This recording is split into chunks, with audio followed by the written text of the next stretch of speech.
my career is pretty diverse. I started out in Marine Reconnaissance, and then I went to Army Special Forces, then I went to JSOC. Each of those units that I served in pre 9/11 had a unique personality, and the reconnaissance community was very it was very field oriented. I spent a tremendous amount of time in the field, a lot of time navigating, a lot of time moving at night. There were a lot of fieldcraft stuff. That was the genesis of all of that. Was the guys that trained us were Vietnam era battalion and force recon guys. There were guys that had fought in Vietnam, 2, 3, 4, 6 tours in Vietnam, and so the legacy, especially being in 3rd Reconnaissance Battalion in Okinawa, the legacy was jungle fighting.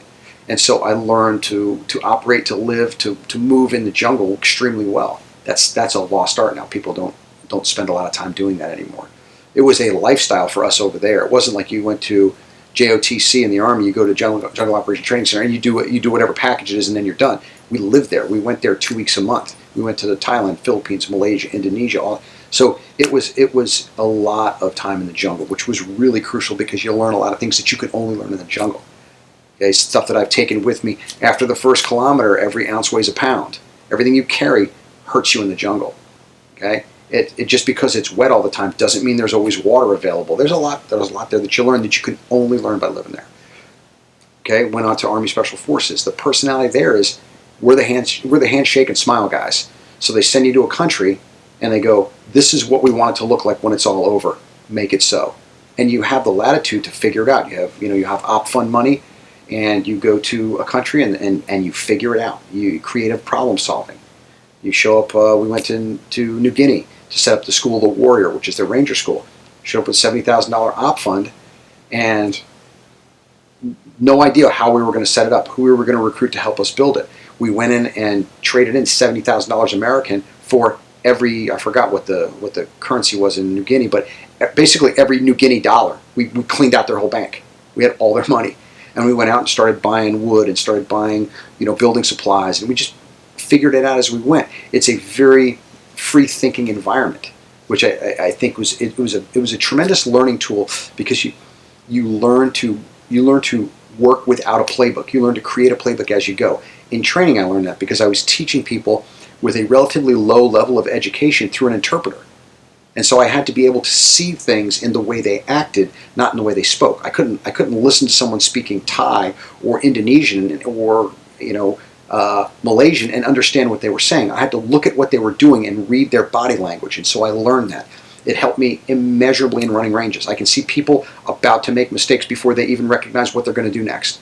And it's because I've had to look past language and look at body language. When I got to JSOC after that, the technical nature of that organization is unparalleled. Everything that we did there, we did for a specific reason. Exactly. We knew exactly what it was. We knew exactly why we did it. We knew exactly how it worked. We knew exactly why we chose it over other competing techniques or methods. There's a reason behind that. And the focus was always on performance. We have to perform better. We have to, each day, your best performance becomes the baseline. Now I want to do better the next day. For some folks, it was difficult. It was, it's interesting that when you leave, I had a guy that was there for a long time, was in Mogadishu, wound up going from green to gold, became an officer and was a medical officer. Great guy, Steve. And he told me you'll be amazed when you don't realize the kind of pressure that you're under to perform until you turn in your ID card and you drive out of the gate for the last time. And it's sad because you're leaving an absolutely epic organization, but it's the first time you're ever off the clock. You're never off the clock there. You're always working. It's work time. You walk through the gate and you're on the job every second of that time. And I didn't mind it. I didn't even notice it until I was done and I left. And he was right. You walk out, you're like, wow, I'm not being scored and timed and graded and evaluated, and I'm not competing against everybody around me. But that's what makes that place great. That's what makes it great. Okay, is that it is performance driven. It's all about performance. If you're putting the numbers up, hey, you're good to go. If you're not putting the numbers up, then you know what? They'll get somebody that can. Okay, there's not a good old boy system in there. You've got to perform, and that was a driving force in my overall mindset. Okay, so I started out the component skill side in the Marine Corps, jungle all the time, learning how to do stuff that was really difficult physically and mentally demanding, how to navigate in triple canopy jungle. I went to the SF side where non-standard problem solving. Hey, here's what it looks like at the end. Here's the end state. Okay? We're going to drop you off at here. We'll meet you at the end state. You're the handshake and smile guys. Make it so. And that's what you have to do. And then ending up in Delta where everything is technical and everything is precise. It's and an obsession with performance.